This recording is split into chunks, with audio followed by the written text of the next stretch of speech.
अस्सलाम वालेकुम तकरार ड्रामे दोस्तों नेक्स्ट एपिसोड जी तव्हांखे धमाकेदार कहाणी ऐं पूरी मालूमात अपडेट ॾींदा हलूं इन नंढड़े वीडियो में। ऐं ज़बरदस्त हाणे नेक्स्ट एपिसोड जी कहाणी अचण वारी आहे। छा नेक्स्ट एपिसोड में मूसा ऐं जेको आहे मीर खे वरी विढ़ाइण जे लाइ बख़्त कामयाब थी वेंदो या नवाब खान इन ॻाल्हि में कामयाब थी वेंदो या वरी असद कुरैशी जी एंट्री थींदी नेक्स्ट एपिसोड में।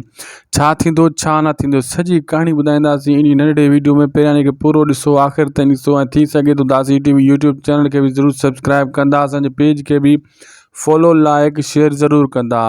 दोस्तों तव्हांखे ॿुधाईंदा हलूं त बख़्त हाणे वॾो कमु करण वारो आहे। पोइ किस्त में मां तव्हांखे 2-3 किस्तनि में ॿुधायो त बख़्त सोणी खे वठी ईंदो नवाब खान जे माण्हुनि मां, छाजे करे नवाब खान पाण उन जे हवाले कंदो सोणी खे। ऐं इहो इल्ज़ाम मूसा ऐं भावल जे घाटे में पवंदो बख़्त जे ज़रिए।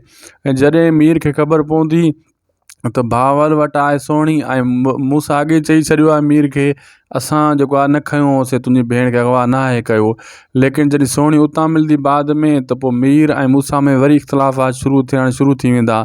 लेकिन उन खां पहिरियां मूसा वेंदो भावल वटि उन खे ॻाल्हाइण जे लाइ ऐं भावल उन सां ॻाल्हाईंदो बि न। लेकिन सॉरी राणी उन सां ॻाल्हाईंदी ऐं राणी जी इहा ई कोशिशि आहे त बख़्त शैतान खां भावल बचे ऐं जेको आहे मूसा सां ठही वञे ऐं मूसा जूं ॻाल्हियूं ॿुधे। लेकिन मूसा खे धमकाए करे बुरो भलो चई करे उतो मुटाइण जी कोशिशि कंदो भावल। ऐं राणी पंहिंजे पीउ खे अञा सम्झाइण जी कोशिशि कंदी ऐं सिजावल पंहिंजी पूरी ठाह जूं ॻाल्हियूं कंदो।